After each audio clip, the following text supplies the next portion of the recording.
Okay, everyone, welcome to this meeting called Big Little Lies, How Disinformation Affects Your Life, organized by the US Embassy in Oslo.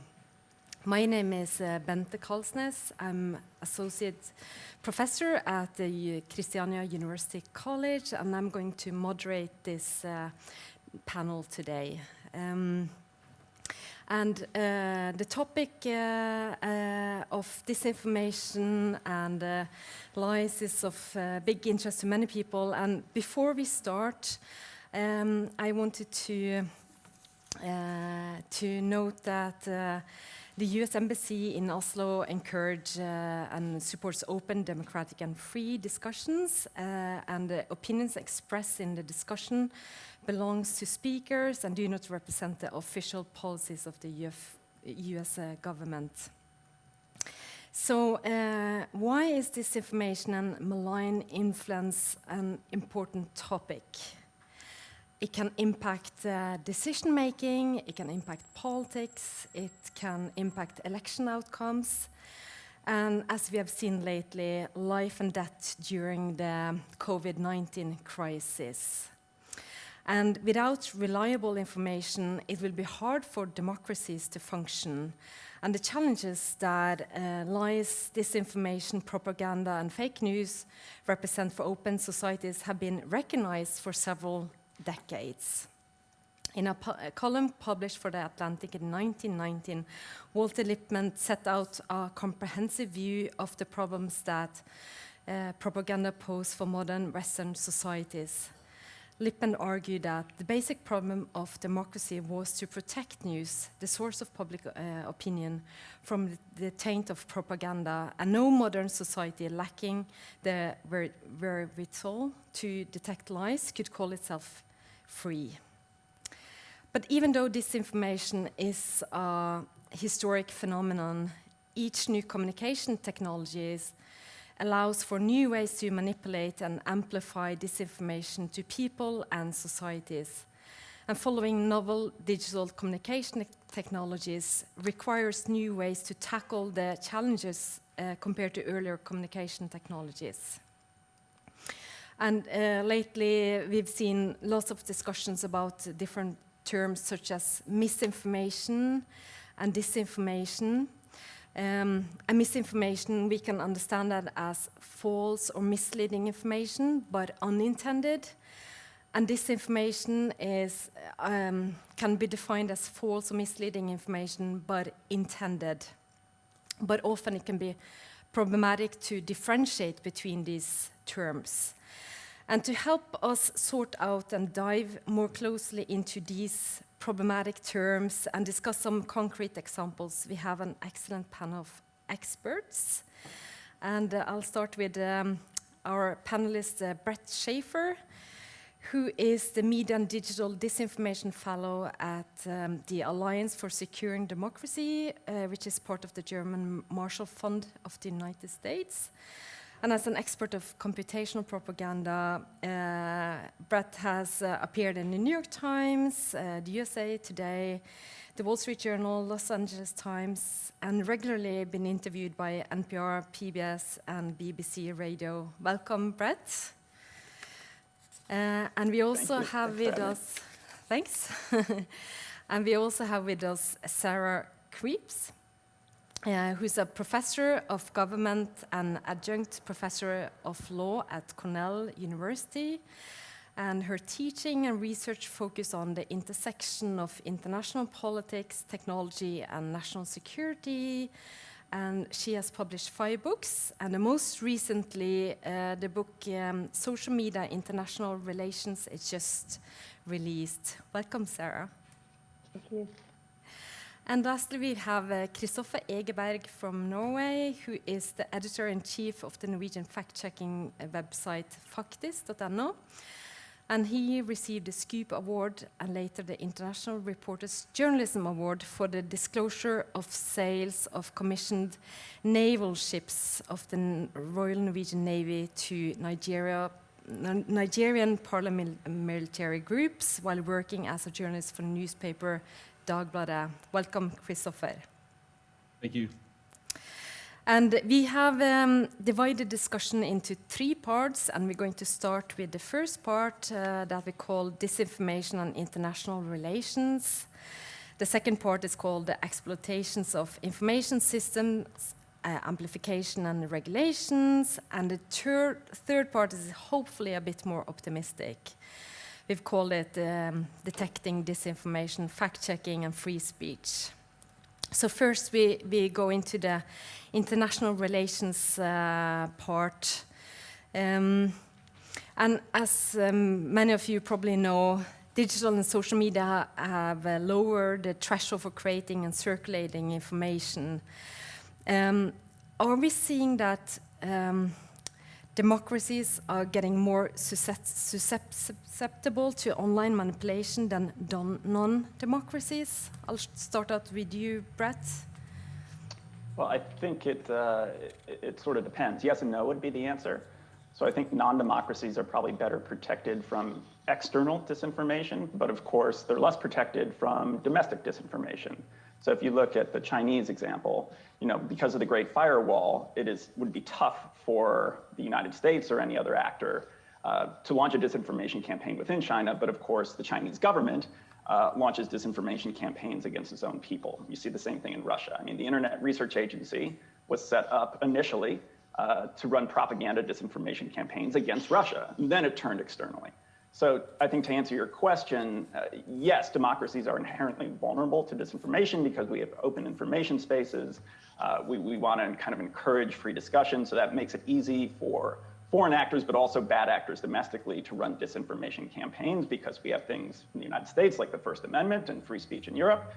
But the problem is if you're talking non-democratic societies, if you close off that space, you rely on the government to kind of control the information. Then, of course, the government can run disinformation campaigns, propaganda campaigns against its own people. So the answer is yes and no, depending on who you look at as the threat actor.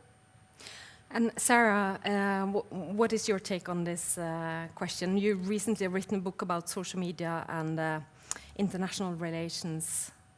Mm-hmm. Yeah. Right. And I very much would echo what Brett just articulated, which is but more on the no, democracies are more susceptible. I don't see a lot of optimism. We'll get there. Maybe I'll be persuaded. But I think it's a hard yes that democracies are more susceptible. And I think for me, what is most eye-opening is that the fundamental theories of international relations had assumed that the marketplace of ideas gave democracies an advantage, because when it came time to kind of ferret out bad ideas, debate decisions about whether to go to war or not, there could be a free flow of ideas so that the good ideas would kind of remain and the bad ideas would be ferreted out. And obviously there were exceptions to that. Democracies have made a number of bad decisions about war and peace, including the Vietnam War and the Iraq War. But I think on average, and the empirical data suggests that the democracies select into sort of smarter wars because they have this marketplace of ideas. And I think that what social media has done is really kind of flipped that. And the marketplace of ideas now, there's another side of the coin to that. And I think this is what we're seeing now, which is that what makes democracies is that there can be, as Brett was saying, kind of this free flow of ideas, free speech. Non-democracies can hold elections, so you can have illiberal democracies. But really what makes a liberal democracy is that they have freedom of expression. And that means that anyone can post. The anonymity means that it's hard to filter. It's hard to identify the inauthentic accounts. And by contrast, autocracies can cut, they can censor, they can challenge online narratives that are anti-regime. And so it's not just that democracies are susceptible, it's that non-democracies have these ways, these mechanisms to cut off those influences of social media that might undermine the strength of the regime.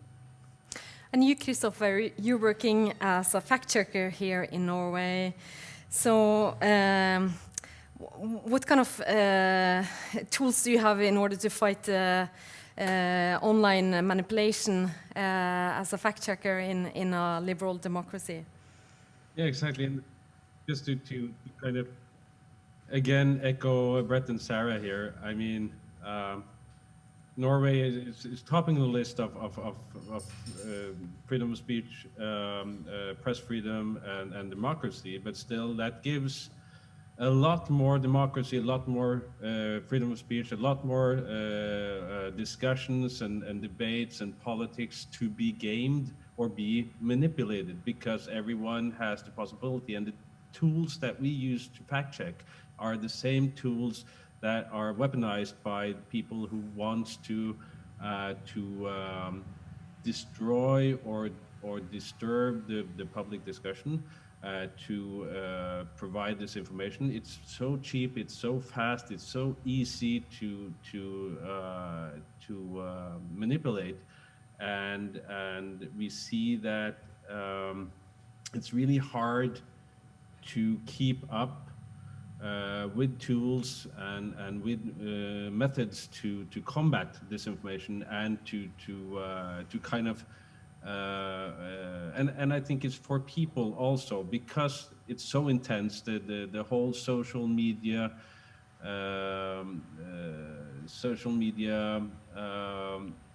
complex is become so intense that it's really hard for people to navigate their streams and to have enough attention to filter out what's good and what's bad, and what's quality and what's not quality when it comes to information.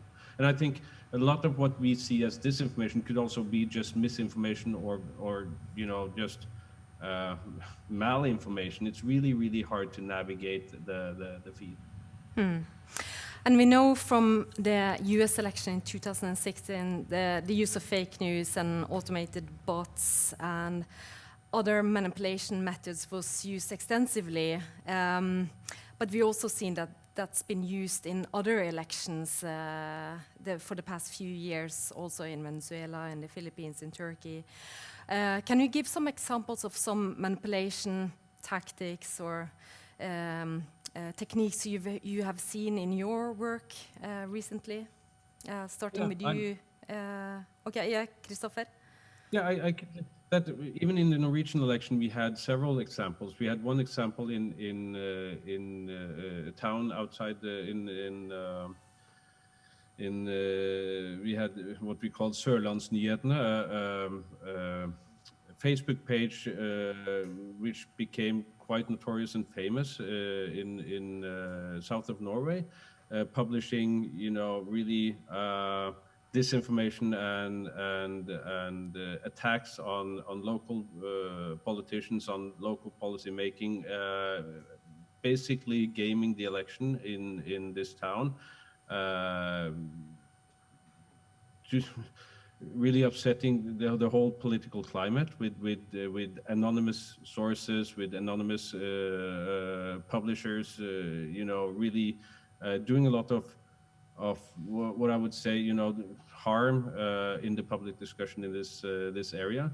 And it went under the radar because it was a very local phenomenon, which was quite scaring. Like, we didn't even fact check any of it because it never really reached the level of a national kind of attention. It was a local problem, but it had a huge effect on the local elections.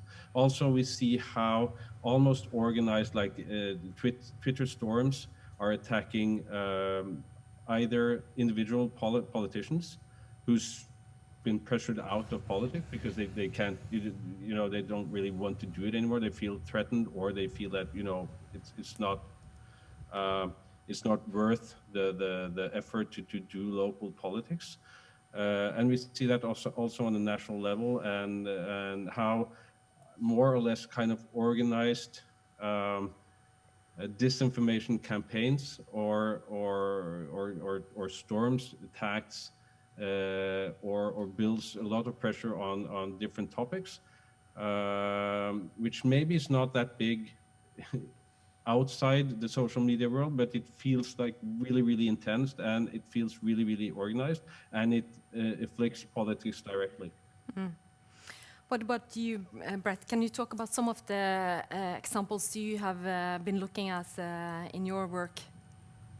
Well, I think one of the things, if we're talking about differences that we see now compared to 2016, I think it's far more difficult right now to run this sort of massive widespread campaign that Russia ran in 2016 to sort of carpet bomb and flood the information space with fake accounts and trolls and bots. That is getting caught at this point, at least at some level, by Twitter and Facebook. I mean, in 2015, 2016, they just weren't paying attention. So they're breaking into a house with the doors standing wide open. So it is more difficult to run that kind of campaign, but I don't think the type of campaigns they want to run in terms of influence are any more difficult, because what they're trying to do at this point is to influence real people. So essentially to get genuine Americans to pick up on the narratives that are beneficial to Russia or China or Iran or whoever else, so that it is far more difficult for the social media companies to ferret out some of this malicious behavior, because oftentimes leading the charge are real people. So it's no longer fake accounts. You're having efforts to kind of influence people at a very sort of, in a surgical way. So we're seeing kind of these surgical strikes to plant false information or damaging information, but to get that information picked up and propagated by genuine people. So oftentimes we see these sort of political provocateurs, quasi-celebrities who will adopt some of these narratives and run with it. So then it gets into a far more challenging debate, because of course Twitter and Facebook don't want to be sitting there and just taking off real accounts who are expressing what could or could not be maybe genuine opinions. So I think that's one of the things that we've seen as being a real shift from 4 years ago. I think the other thing that's changed is the amount of threat actors who are online and who can carry out, at least in a limited sense. So what Christopher was talking about, I think is really valid. And one of the things that we've tried to discuss is it's very hard to influence a national election in the United States. I mean, you need some resources to do that. You need to have kind of a nation state budget or to be a major political party. But now if you're trying to influence electoral outcomes or social and political debates at a smaller scale, there are a lot of for-profit, these sort of disinformation for hire companies who will run these campaigns for you. So you don't need to be technically sophisticated. You don't need to have a lot of resources. For $1,000, you can hire one of these groups who are run out of Belarus or the Philippines or Israel or all of these other places who will just do it for you. So that means that anyone out there who has malicious intentions, a little bit of money, all they have to do is Google how to run this kind of campaigns, and Google will give you 50 companies who will do it for you. So that means, we're now not only looking at Iran and China and Russia and others, we're looking at, the guy next door who just has some sort of political debate he wants to influence, and they have the ability to do it through these sort of, again, these for-profit disinformation as a service companies. What kind of examples have you seen in your work, Sarah? Well, I guess I would just pick up on a couple of things that Christopher and Brett had spoken about, which is maybe less about specific examples, because we can all point to those. And as Christopher said, when you spend a lot of time on social media, it feels like an avalanche of and very organized misinformation. But one of the things that I have focused on in my work is the kind of effect of that. And just because this information is out there, not everyone is spending a lot of time on social media. So what is kind of the broad community impact of these campaigns and these individuals? Because that's ultimately what matters, is that, if the tree falls in the forest and there isn't anyone there to hear it, doesn't make a noise. And I think the sort of metaphor suggests that just because this information is out there doesn't mean that it's having a consequence. And a lot of the research on this suggests that, in fact, that is the case, both with the 2016 election, and now more recently, I've done work on the COVID-19 misinformation. And it suggests that people may come into contact or be exposed to misinformation, but it's not really persuading them one way or another. It's not changing their political views. People are sort of hard to persuade, and that's maybe the silver lining of how rancid our political landscape is, which is people are kind of entrenched.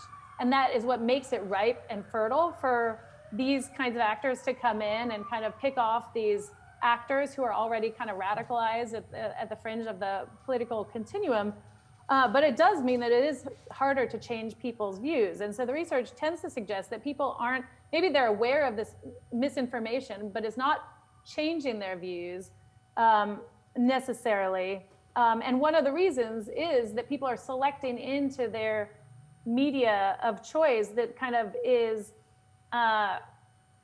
resonating with them to begin with. So they're selecting into that, which means that they're more likely to be coming into contact with messages that are already resonating. So it's it's consonant with their pre-existing views. It's not having these effects of necessarily polarizing, but further polarizing. But again, that's the problem with the polarized landscape, is that there are so many unforced errors that allow these malicious actors just to kind of like let us do our own thing and be fractious rather than unified as a political community in whatever country. I read an article you wrote, Sarah, regarding misinformation and COVID-19, and one good point you had in the article was that it's not necessarily the case that people are believing the information, as you just said, but also that it's hard for people to believe anything at all. People are starting to distrust information or distrust institutions. Why is that happening? Well, I think because there's this media cacophony, there's just so much information out there. And there is kind of a few years ago, there was this question of why aren't people more media literate? Why can't they understand that there's misinformation out there? And now it's almost like now they do understand that there's a lot of misinformation, and then they just discount accordingly. Well, I can't really believe anything. So I'm not going to believe the misinformation, but the flip side of that it really is problematic from an institutional and democratic standpoint is then we find that they don't believe true information either. And you can see some potential consequences of that, which is that if you tell people they should be wearing masks because masks will be sort of a barrier for viral exposure, they won't believe that either because it doesn't comport with their ideological priors. And so that's kind of this nihilistic outcome where people don't necessarily believe the fake information, but they're really not believing necessarily the true information either. And this is the fall of now we have the US election coming up. Is there some kind of online manipulation you're specifically looking out for, something we should be particularly concerned about from your point of view? Starting with you, Brett. I'm very concerned about how COVID will be used to potentially suppress the vote or to undermine people's confidence in the outcome of the election. So, we tend to look at election-related disinformation in 3 stages. You have, the before, which I think the before has been happening for the last couple of years, frankly. Then you lead up to election day where you have that very sort of short time frame of actual kind of election day disinformation about voter fraud and things like that. And then this year in particular, we have the aftermath of the election where I have huge concerns this time around about the gap between when people actually vote and, usually we get the elections or the results on election night. This year, because of the virus, because of all the mail-in ballots, there is almost certainly going to be a much longer delay than anyone is used to. So it may be a week, it may be 2 weeks before we have the full results. And that window is going to create a huge space for bad actors to come in and say, hey, look, votes are being miscounted. A whole bucket of mail-in ballots have been found in a lake somewhere. And, already we've seen political actors kind of seed the information space with some of these narratives. I mean, the president has said that he doesn't trust mail-in ballots in certain places. So, I have real concerns about this aftermath, but also, what we've always been concerned about, of course, is the efforts to suppress the vote in certain communities, particularly the African-American community. So if you use COVID-19 as a pretext and say, hey, there's a huge outbreak in this community, it is not safe to go to the polls, or because of the outbreak, the date to register to vote has been pushed back. So all of the efforts that we've seen in the past that I think have had some impact, but maybe limited impact, I think the impact will be exaggerated this time around because things have changed and they will change in terms of the process of how people vote. One of the examples, 2016, that we saw, there was a campaign that Russia had a small part in but didn't really run, that was this text your vote campaign. So we saw on Twitter and a couple other platforms saying, hey, if you're a Hillary supporter, just text 89255 and you'll vote for Hillary, stay at home.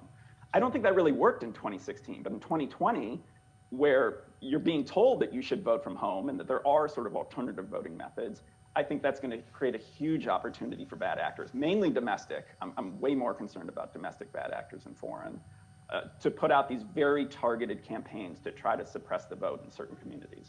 And what about you, Sarah? Do you have any particular concerns when it comes to online manipulations in this fall? No, I mean, same. I'm not very optimistic on this front, and I think part of the one consequence of kind of this era of populism is that it starts at the top. So the U.S. president is very much a populist, and kind of seeding these doubts, sowing these doubts about the legitimacy of the election. And there's some question of whether he's a symptom or a cause, but it really sort of has a mutually reinforcing effect, I think, in a way that really undermines trust in the fundamental institution of the electoral process. And then again, kind of that these actors don't really have to do much to then graft onto this backdrop of distrust to just kind of further amplify and exacerbate these divisions. And you, Christopher, what kind of foreign online manipulation do you see that can be of concern for the coming fall? Obviously, I think Europe in all, and especially Norway, looks to the US. I mean, I've had a lot of these discussions within kind of EU forums and European matters where everyone's been very concerned about like Russian influence and stuff like that. But I think that in what we see, at least, is more like the domestic actors being influenced by international actors. International, I mean, alt-right or radical left or whatever communities finding together, and that the speed from disinformation being spread in the US until it's kind of translated into a Norwegian context takes less and less time, sometimes only hours from some viral disinformation campaign spread in the US comes to Norway. And this could have their origin in Russia or whatever, but what we see is that we are a lot more influenced by the US politics, by the US discussions, and also the US view on a politicized media. The term mainstream media, for example, has exploded in Norway. Everybody's talking about MSM and mainstream media in Norway. Although the media landscape in Norway is really, really very different from the media culture in the US, but the influence it has, that everyone has an agenda, everything, it's a left media or right-leaning media, every journalist is really a politician, that is getting attention in Norway and influencing the debate on things. So we see that Trump, for example, the president, has a huge impact on a public discussion in Norway. Because everyone speaks English in Norway, it's a fairly English-leading country. We are really, really influenced by what's going on in the US, in Britain, in the English-speaking world, a lot more than, for example, our eastern neighbor Russia or China or other places. So, and we see that it also influenced politics and also influenced the political agenda when it comes to everything from the discussion about EU or not EU, about climate change or not climate change. All these big, huge discussions are very influenced by the political climate in the US. And I think the election will be really, really interesting for us to follow because also a lot of the dynamics going about, election fraud, mail-in ballots, stuff like that, I think will, if you see some efficient campaigns that really, succeeds in the US, you will probably see a copy of that or a version of that for the next election or next elections in in Europe. Let's go to the next part. Talk more about the the platforms, the systems, regulations. You, Brett, you talked about how some of the manipulation techniques used in the 2016 elections, for example, fake social media accounts, would be much harder to pull off in now. And we've also seen changes in the way the social media companies are behaving.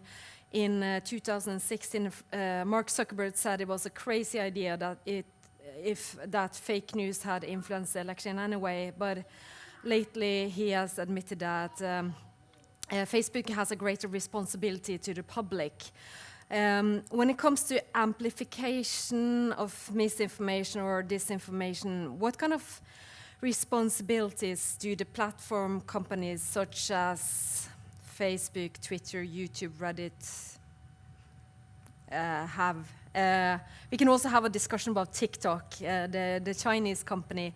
But in general, what kind of responsibilities do the social media companies have when it comes to stopping or detecting online manipulation? Starting with you, Sarah. Yeah, it's a great and huge question because I think in some ways one of the most controversial questions is the policy solution for this problem of misinformation. And until recently, the platforms had really, I think, had a hands-off approach, relying on, in the US, it's Section 230 of the Communication Decency Act gave them really a laissez-faire approach. They could hide behind this sort of legally to allow a culture of really free flow of information. And then when you go back, and this is something I did in my recent book, just kind of tracing back to the early years of the internet, ARPANET in the US, and then kind of the US brought in countries like Norway and the UK to be part of its network. And it was a very democratic, very libertarian kind of ethos of this network. And I think that that's very much what you see kind of in Silicon Valley is kind of a libertarian ethos, let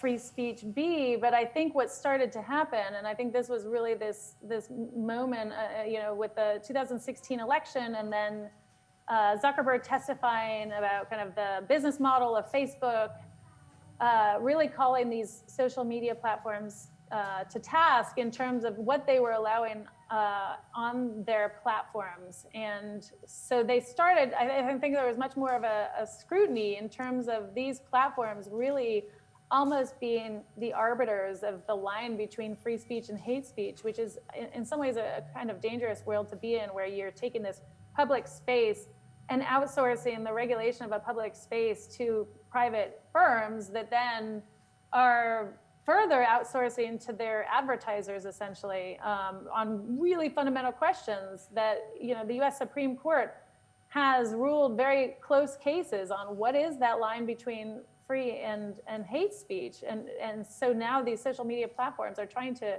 adjudicate and be arbiters of these really difficult questions. So what I think really where this now I think has reached a crescendo is in the last few months, this kind of confluence of the COVID-19 medical misinformation and Black Lives Matter kind of activism. They've taken much more aggressive measures to crack down on misinformation and interpret kind of community standards in, I think, much more kind of draconian and stringent ways. So there's a lot of disagreement. It used to be that there was some variation in terms of where these platforms resided in that continuum of moderation, content moderation, but I think they've all moved more aggressively to regulate this increasingly toxic space of misinformation. And Brett, can you explain a little bit what are the features of social media that invite foreign interference? Why is social media attractive when it comes to online manipulation? Well, I think anonymity is key. We've always talked about anonymity being such a great thing when you're talking about activists in authoritarian country and the ability to push back on some of the more draconian practices domestically when you're talking about spaces like Russia. But of course, in reverse, that allows a foreign actor to come online and look like and talk like and pretend to share the same ideas as the target audience that they're trying to manipulate.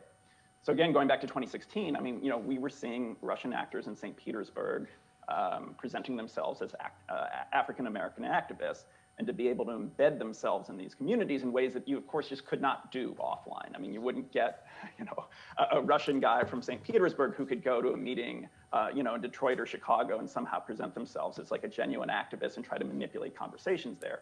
Social media just has that built in. I mean, you can be whoever you want to be. It's very easy to study and understand the topics of interest for the target audience. So we've seen a lot more. The Internet Research Agency, we saw a shift over time of them essentially stopping with original content and more or less just copying, pasting what they would see from genuine activists. So it's quite easy to mimic the audience they're trying to influence. And once you're able to get a foothold in these communities, present yourself as being genuine, then you can try to kind of shift and undermine or manipulate conversations happening from within. But I think the other thing that's built into social media is the virality of social media. All social media platforms are built around viral content. So all of this kind of back-end manipulation that you see, and this is where I think bots actually were very effective. One of the early kind of moves that we saw, I had conversations with people on the Hill in the US, was like, should we regulate bots in the way that we make bots label themselves? I think that would largely be ineffective because what bots were great at doing was essentially gaming the popularity of content or opinions. So when an average person would go online, they would see things show up on their social media feed because you had this huge network of fake accounts who were liking and retweeting things, because bad actors understand that all of these systems are built around virality. So you're getting content to show up in front of people without them kind of truly understanding how it got there. And how the systems work. And I think, frankly, people at these companies sometimes don't fully understand how these systems work because they're so complicated. I mean, there isn't one person at Google who can tell you like what the Google algorithm is, because there's hundreds and thousands of them and they're so segmented that nobody totally gets it. So I think, you have the two things. One is the anonymity. You can pretend to be someone who you're not. And then two is you can game the distribution of content in ways that were far more difficult before. I mean, if you wanted to place fake content, for example, in the 1980s, you had to set up a fake newspaper somewhere, and that took resources and personnel and time.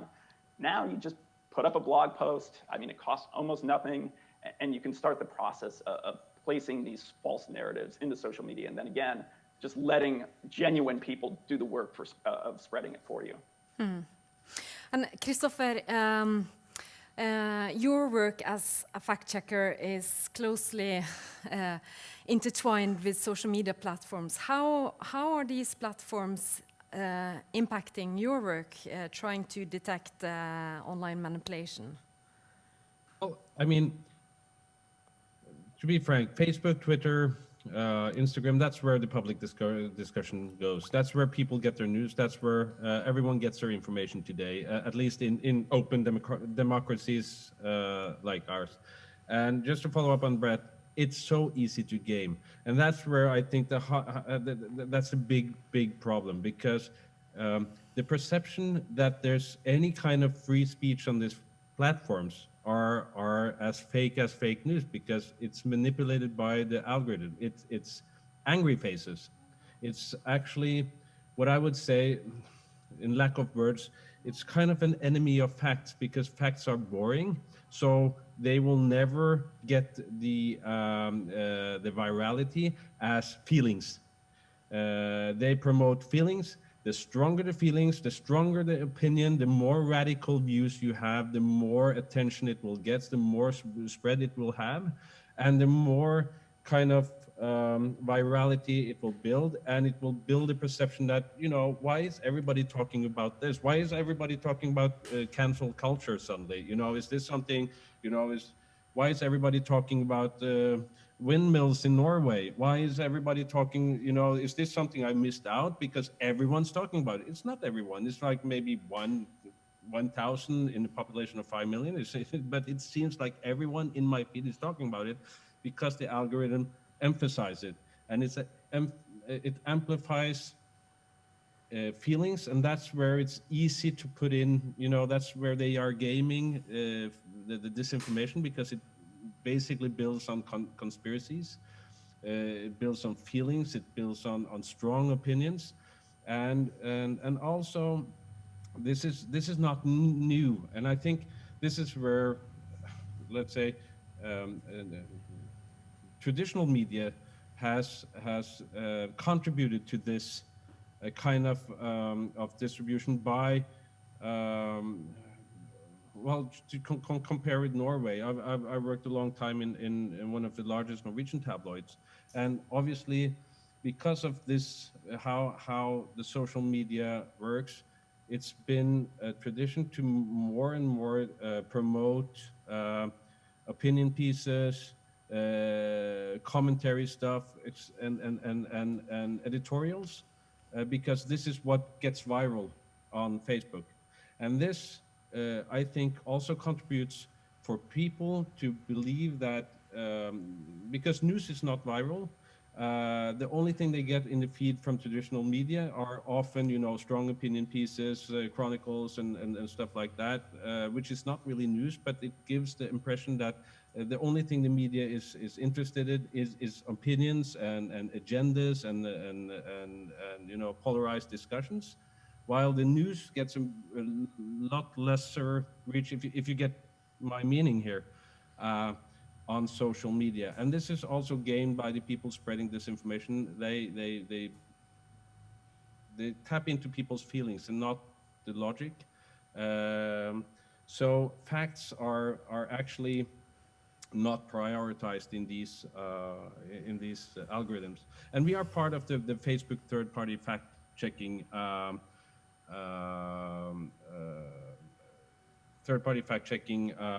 partnership. And I would say that we have a very constructive relationship to Facebook. But saying that, I think that Facebook and all the other social media platforms are doing far too little to combat disinformation. They have not taken the responsibility they should have done in reducing, to do something about how their platform are being gamed by, not only by people distributing disinformation, but also like swindlers and all kind of scams. How you see them on the ads, on fake video ads, promoting everything from fake pills and Bitcoin programs and stuff like that. Things that should be a lot easier to combat and reduce on their platforms. But also, I think they contribute a lot less in promoting real news and real facts, and to kind of neutralize that algorithm that it's not only prioritizing strong feelings but also strong facts. So I think it kind of people have to be aware that the social media stream is not a democratic arena when it comes to giving everybody an equal voice. It's always going to be the strongest voice, and that is going to be based on feelings and not facts. I think we'll turn over to the third part, how we can detect manipulation, disinformation, and how we can do fact checks. And I wanted to return to something you said, Brett, that it's now possible. You can use Google, you can find companies that are doing this kind of manipulations in lots of countries, in the Philippines or wherever. But wouldn't it be possible to detect it because of the language, or because they don't properly understand the cultural context? Aren't there ways we can detect these kind of manipulation attempts in social media channels? Sometimes. Studying Russia's efforts over the last 3 or 4 years, as I mentioned, we saw, when I started looking at this in 2015, you could quite easily detect oftentimes when it was a Russian troll commenting on a video, because you would see those flaws in language that were quite characteristic of a Russian speaker trying to speak English, problems with articles and things like that. At a certain point, I think they've just evolved and figured out that on social media, all they need to do is sort of copy the language of the people they're trying to target. So they're just repurposing language from authentic voices. So what they're very good is often, and again, I'm talking sort of specifically in the Russian context here, but I think it applies to others. They're not necessarily content creators at this point. They're content distributors and amplifiers. And they're kind of vultures on the internet who know the really polarized conspiratorial spaces. And again, looking at the US context, they know where to go on the left and right to pick out their narratives. They borrow language. So they're copycatting, they're mimicking the audience. And what that helps do, again, is manufacture consensus, which is this term created by a guy named Sam Woolley at University of Texas, to create the impression, as Christopher said, that an opinion has kind of more backers behind it, has more legitimacy than it does in real life, and just spreading it a bit further. So I think it's really hard to detect foreign disinformation campaigns just looking at the language used now, because they've gotten much better at it. They don't make the same kind of mistakes. Now, there are some that are pretty easy to pick out. We just did a report with the Institute of Strategic Dialogue last week, looking at these pro-China networks on Twitter. And some of the accounts were just so clearly fake. I mean, they were created overnight. They had all of the same kind of characteristics. They were created in bulk.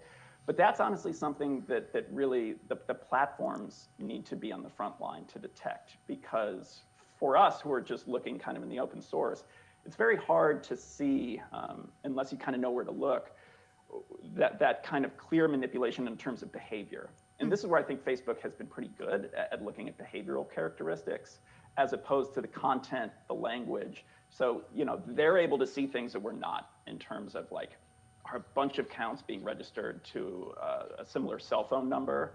Are they being registered in bulk and then talking about the same topics? So those are the things that I think actually would get us closer to detecting fake news.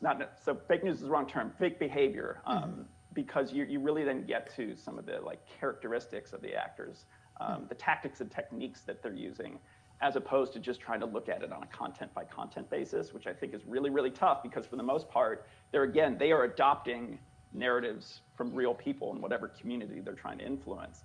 So it's not as if Russian trolls are helicoptering in and just trying to create something anew. They're picking up on stuff that's already there. So where we have to look at is the behavioral elements, the tactics, the techniques they're using, and then some of the account creation characteristic, these clear sort of signals of fraud. So getting at fraud, I think, is the way to go about it, as opposed to trying to figure out what's fake just by looking at the language used, which is increasingly difficult. So and I think also just to follow up, that it's a problem that they don't have a really, the different platforms, and especially Facebook, don't have a clear policy on what to do when they figure, when they detect fake news or disinformation, what to do with it. It is changing from day to day, and I really acknowledge that this is a huge problem. It's not an easy thing for Facebook, because it's so many dilemmas and so many problems in, should we erase it? Should we do as they do with the fact-checking network to show it, to label it with further reading here, this has been fact-checked. Should they delete it at all, or what should they ban or not ban? But I think that to have it clear, it's what I think, why is it so easy to delete nudity while really harmful disinformation concerning medicine or climate change or vaccines or COVID-19 is becoming kind of a debate of freedom of speech, while it could be just as harmful as nudity or a gory picture or whatever. I think also what we see here from my perspective, it being in Norway, that every social platform, a US-based social platform at least, is tiptoeing about the American election. Everyone is kind of, let's wait to see the dust, how things falls after the election, in order to kind of do something about what we see right now, and especially after the COVID-19 pandemic. Everyone now acknowledge that we have a huge problem when it comes to disinformation and conspiracy theories online. It's spilled over from these different kind of echo chambers and these different kind of to be a huge part of the mainstream.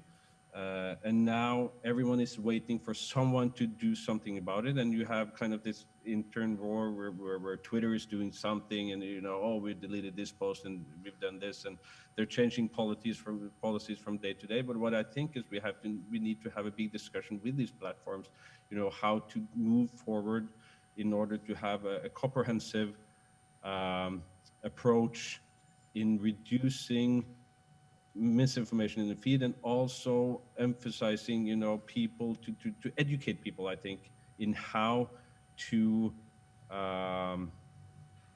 cope with it in their own streams, how to where to find reliable sources, how to work with source criticism and media literacy and social media literacy in a different way that we've just done today, where everyone is thrown into Facebook and nobody really, as Brett and Sarah said initially, nobody knows about how these algorithms works and how they influence us in our daily lives. And not even the Google employees know how their algorithm works, and that's a problem, I think.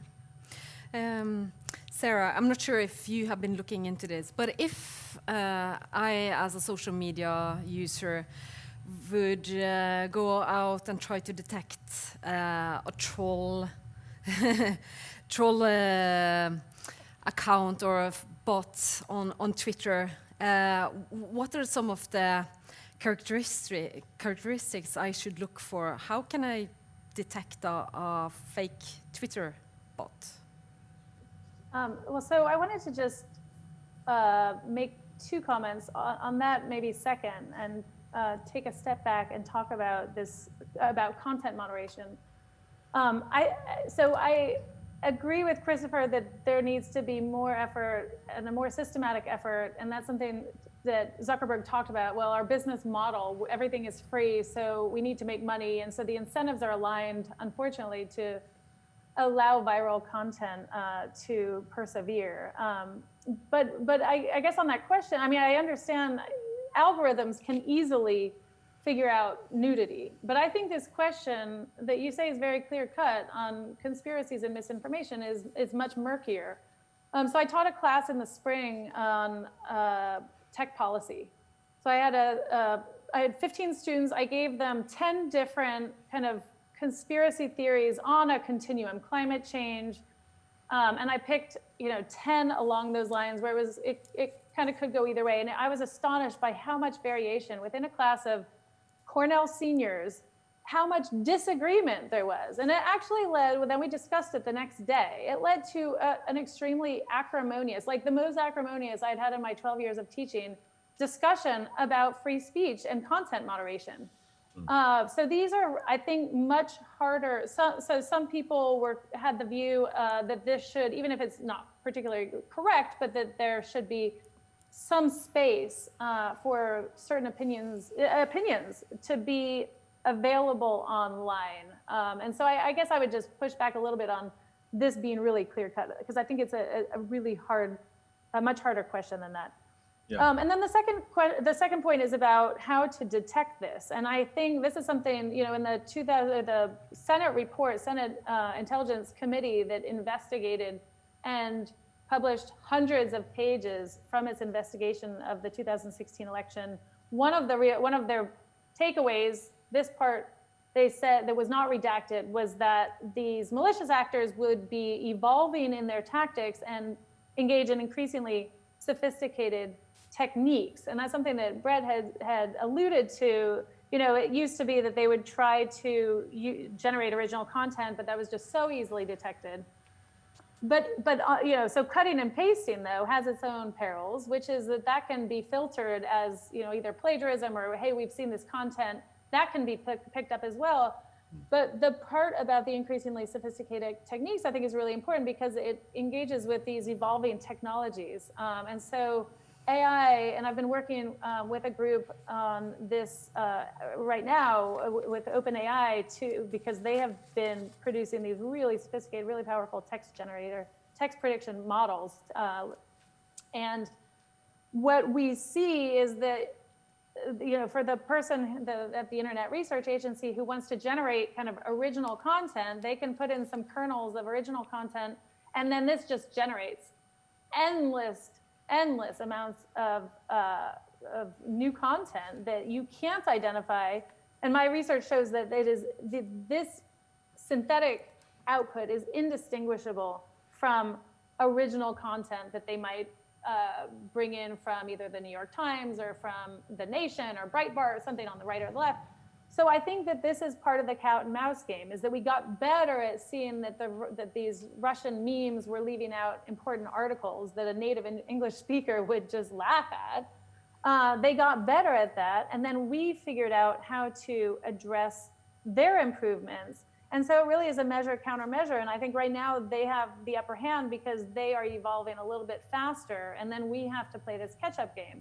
So some of these machine learning techniques are getting better at identifying content that is generated through these same AI programs. But then again, it's this sort of endless spiral where they get better, we catch up, they improve. And so I think that's kind of, and it is hard to get ahead because really they have to be only slightly better to make an impact.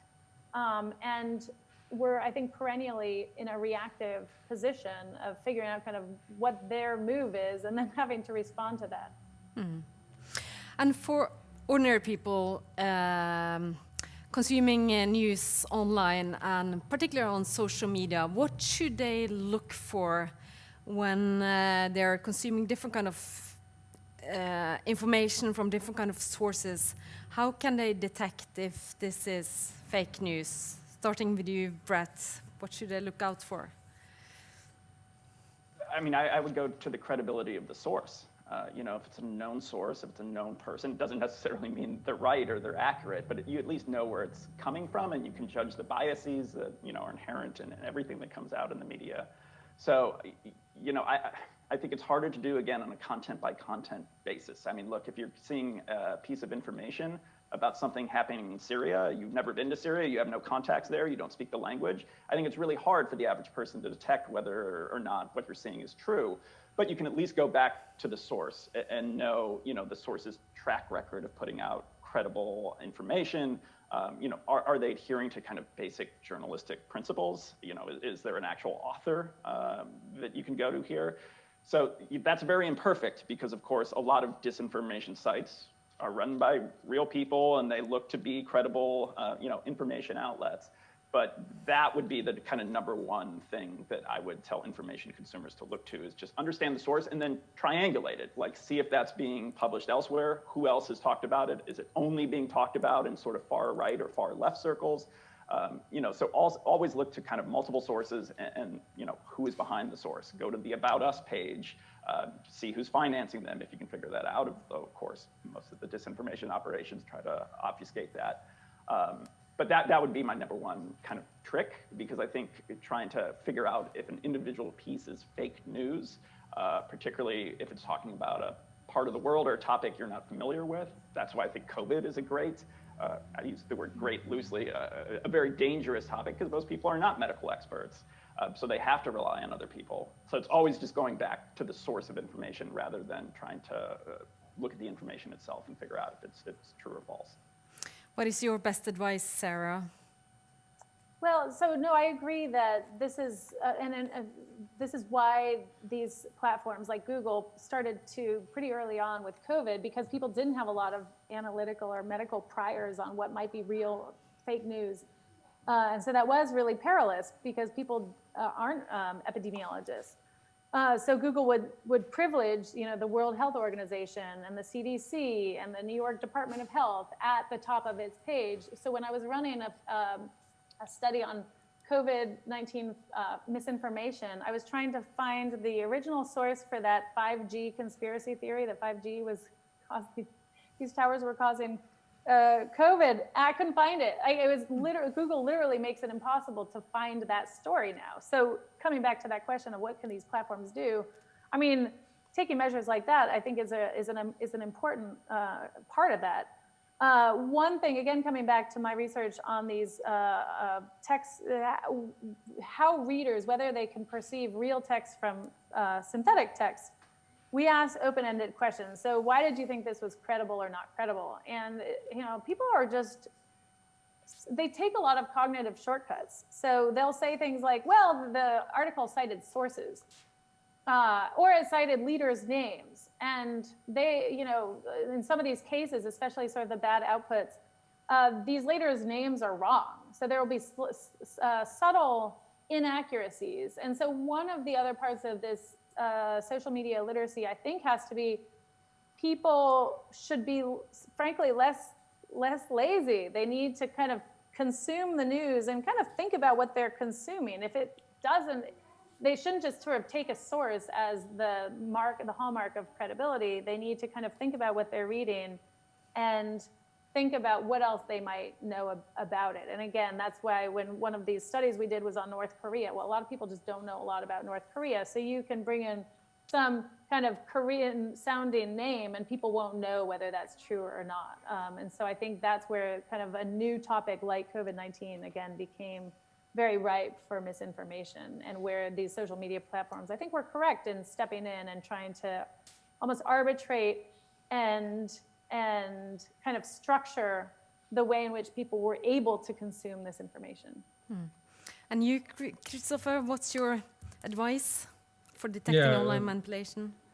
Following up Sarah there, I think actually the platforms have done a lot of good things when it comes to COVID-19. And I think that's because everyone suddenly got aware about how big a problem was. And the effort you mentioned about Google emphasizing,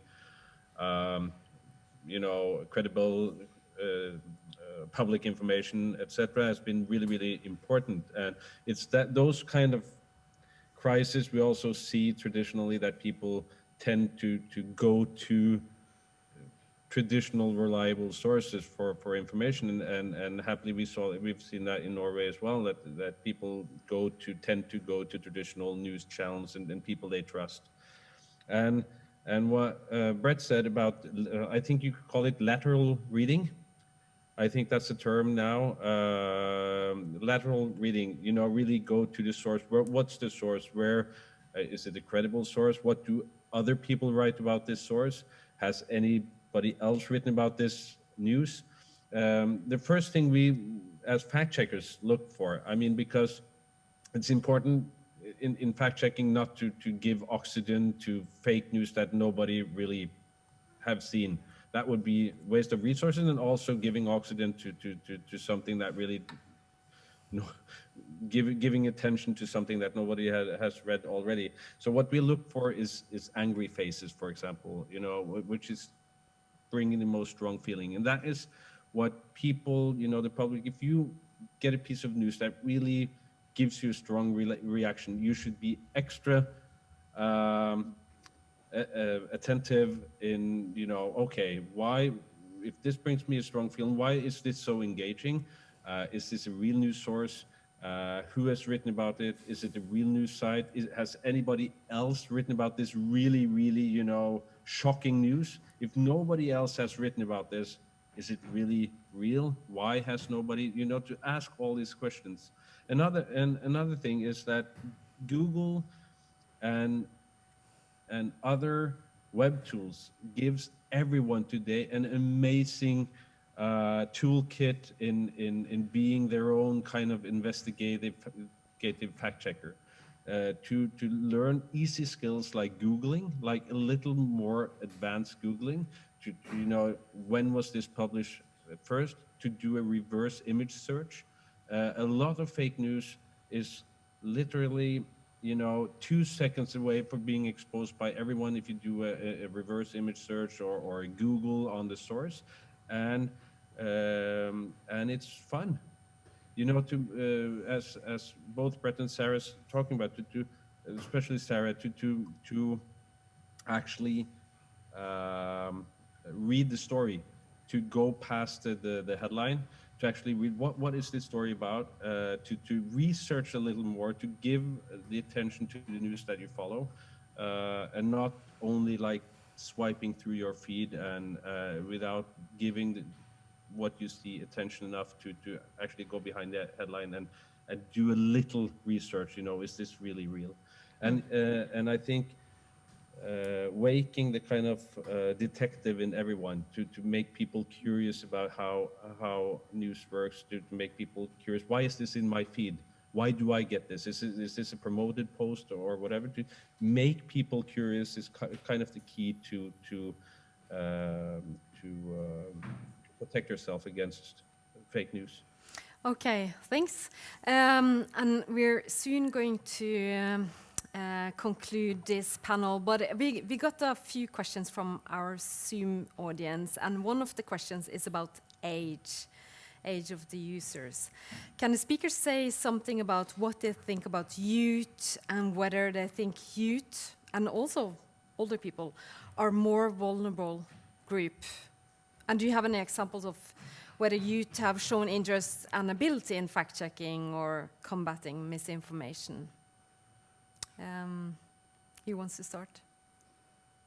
I can say that at least in Norway we have actually some recent surveys and studies done by the Norwegian media authorities, who's done several surveys lately, which shows that the huge challenge is the 50 plus population, the older people, who has really difficulties when it comes to online media literacy and social media literacy. And they are probably the people who are the most vulnerable to disinformation online. But then also what it shows is that the youth and young people, I mean like school age kids, they have a different challenge because they know how to operate all the social media platforms. They are really, good on technique, but they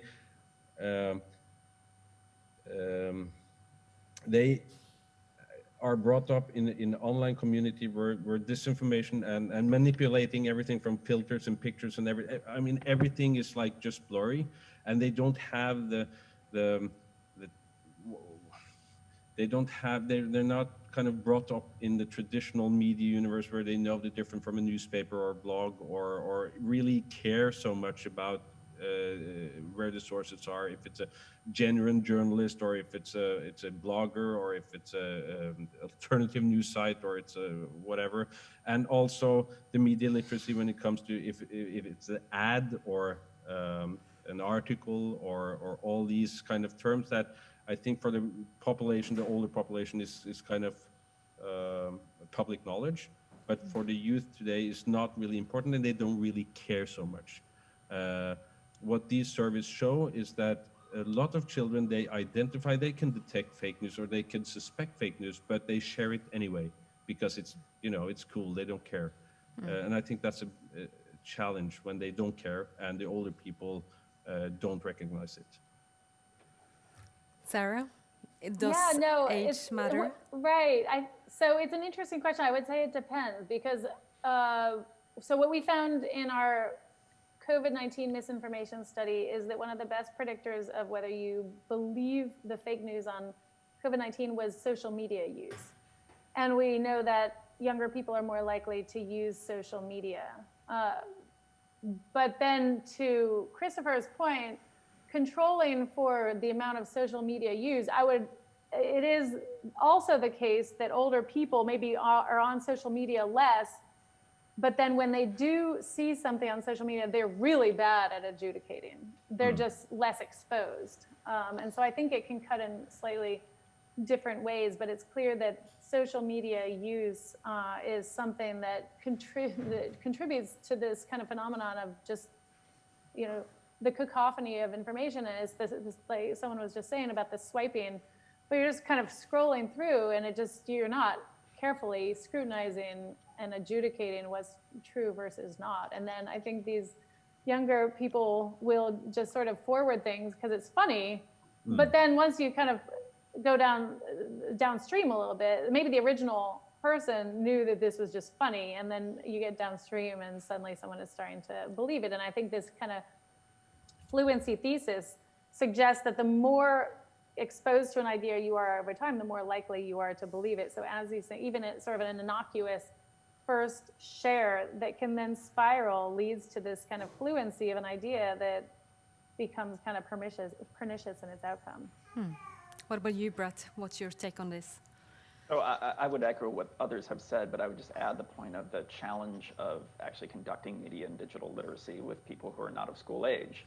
So if you're talking about the sort of over 50 crowd, I mean, of course, they're not in a traditional kind of educational environment where teachers can kind of integrate that into their class lessons. So they're a little bit less, just less reachable in terms of actually educating that demographic about some of the threats. But I think also when we talk about media and digital literacy, I sometimes hear it kind of thrown out as if this is going to be a silver bullet that's going to solve this problem, overnight.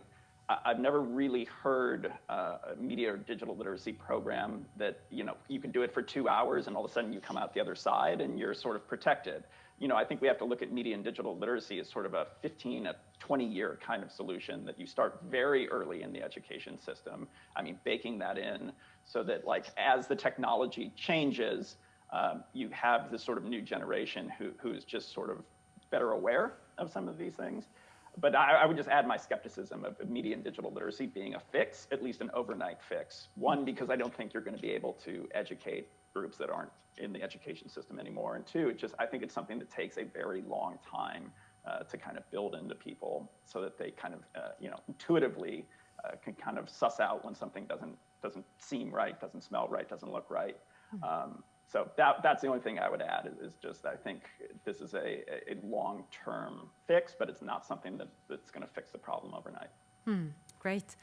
So we're going to conclude this panel, and I just want to ask you for your concluding remarks to say a few words about a topic you are particularly concerned about and going to work on for the next few months or in the near future, and share with us as your concluding remarks. Let's start with you, Brett. Yeah, so I think I'm actually going to change a little bit from what I was originally going to talk about. And the topic we're looking at quite closely is the concept of data voids. And what data voids essentially means in kind of layman's terms is a search engine works really well, typically, if people search for a topic where there's a lot of content to pull from, a lot of credible content. So if you search something about World War II, for example, the search engine has seen that query a bunch of times. They're pretty good at filtering credible, legitimate content up to the top of people's feeds. What search engines don't do well with is when there's a query for a topic that hasn't been searched for a bunch, or there's just not a lot written about it, because they're still going to serve you up something. So if somebody queries something and the search engine just hasn't seen that query before, they're going to give you what's available. And that is a space for bad actors to exploit, because they understand where there is a gap of credible information, they can kind of penetrate that and get their ideology in front of people without them really understanding why it's there. So what I'm thinking of is mainly just the student who runs a neutral query because they're interested about a topic, foreign policy topic, for example, that maybe is of huge interest to Russia, but not of much interest to the US or other countries. Russia's great at kind of filling that space with so much content that when a student searches for it, they're going to get RT or Sputnik at the top of their feed. And we all know if you're not showing up on page 1 of search results, you might as well not exist. So that's really what I'm kind of looking at now, is how data voids are exploited. We see this with white nationalists too, and in very sophisticated ways of putting in intentional misspellings into some of their posts. So Holocaust, spelling it wrong by 1 letter, because they know just out of every 100 person who queries that, maybe 5 are going to have a typo, because a credible outlet wouldn't have a typo. If you put in that typo, all of a sudden Holocaust that you added an extra L, they're going to get white nationalist content right at the top of their feed. And this happens in a way that I think information consumers just don't have any real understanding of, because they just sort of assume if it's showing up at the top, it must be credible, because otherwise, why would it be there? Great. And Sarah? So I've been looking at misinformation in the COVID-19 context, and the kind of overarching question, it has to do with trust in technology and trust in government institutions. And I think that COVID-19 is really bringing both of these into sharp relief. So one of the things that we're looking at, and I think will just become more and more prominent in the coming months, is misinformation around the COVID-19 vaccine and how that affects uptake. So already these Facebook groups that were active on kind of anti-vax groups are mobilizing again to spew misinformation about the COVID-19 vaccine.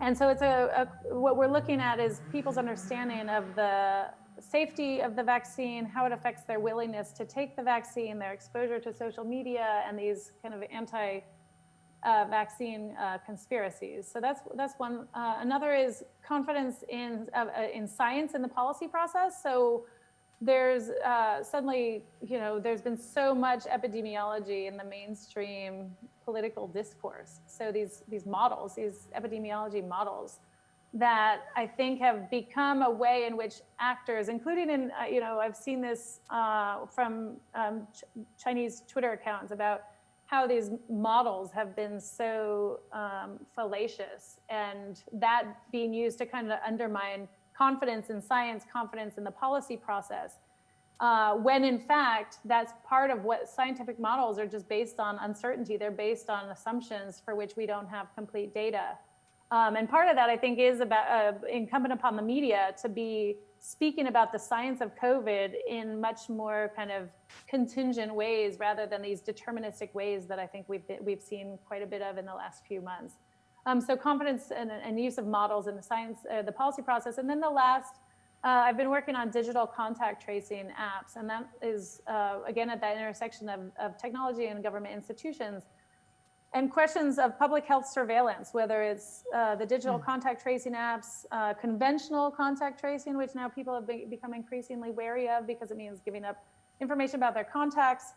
And yet really public health for all of these issues relies on people having correct information and being able to differentiate between the fake news and the real news, because public health authorities ultimately rely on a community uptake of a vaccine, or a community trust in science and the policy process, or community uptake of digital contact tracing apps. And so misinformation really kind of distorts that. And so that's what we're looking at, is that, again, that intersection of trust, public attitudes, public trust, and these government institutions, these public health institutions that are really at the center of organizing this response to COVID-19. Great. And lastly, Christopher? Well, Brett was kind of touching on this, as media literacy or say information literacy not being a quick fix at all. But I really believe that because I think we all agree that censorship is not a solution. I mean, really, who's going to be the judge of what's fake and what's not? So you have to make people, you have to give people the skills to really be more critical about what they find and how to find the reliable sources. So, and I think like one start is like fact checking. I think that if you go into the core philosophy of fact checking, it's not really what's right or wrong. If you do fact checking right, it's a genre, journalistic genre, where the main point is how you go about to find the sources, how you go about to find the facts, not what's right or wrong, but how you find out what's right and wrong. And this is really to extend this to kind of a media literacy perspective. I think that building solid school programs where you merge the kind of fact-checking journalistic science into the kind of Professor Bente Kalsnes science to make the teachers, to give the teachers the skills to teach the children, to give the children the skills to cope in modern social media environment, and also to do a large effort on how to teach these skills to the 50+. And that's, I think, is the biggest challenge. I think that you have different programs all over the world, which is really inspiring. We are building one program here in Norway in Faktisk. We have a school project which we are working on now, which is giving real-time cases and school tasks for teachers and for school children in media literacy and lateral reading. But also I've seen an example, a community example in India, where you have fact checkers in India building programs, community programs for grandmothers in India, where they have these town hall meetings where they have the community to engage in with journalists, with fact checkers, and they have kind of workshops going about how to do Googling, how to cope with this, and then they make kind of super users from these communities who teach this to their own community, and it kind of spreads as a community-based town hall-based kind of engagement in talking about fact-checking, talking about media literacy, talking about information literacy, and the importance of critical thinking. And I think, as Brett is saying, it's absolutely not a quick fix. But in time, I think it builds up the resistance for against fake news. It's kind of a way to build a vaccine against fake news, which starts with the individual. Because, I mean, the easiest solution to dismiss fake news is to stop sharing it. It starts with the individual user on Facebook. As we said, friends do not share fake news with friends. And if that's the only way, I think, to stop the spread of disinformation, is to make people aware that what you are spreading is disinformation, and make them stop spreading disinformation. And then you have to give them the skills to see it. And I think that is a solution, but I think everybody has to chip in, and also the media has to chip in. I think the space between journalists and traditional media and the people is a challenge. They have to take their communities back. They have to engage with their communities. I know that PolitiFact, for example, in the US, did a very interesting and tremendous job, I think, after the election, last 2016 election, having these town hall meetings in the Rust Belt of the US, engaging people, okay, what have we missed? What are we not writing about? What are the stories? Why do you feel left behind? And I think these kinds of engagement between journalists, between media, and communities is really, really important to make people understand the difference from real journalism and fake news. Okay. Great, thank you so much. I would like to say thank you to our panel, to Brett Schaefer, Sarah Krebs, and Christopher Egeberg, and I would also like to thank the US Embassy of Oslo for organizing this. And if we could have, if everyone who saw this could at least have a short takeaway when it comes to what to look for when it comes to online manipulation. Look after the source. Don't be a lazy reader. Be aware of the mental shortcuts we make, and be aware of very emotional stories.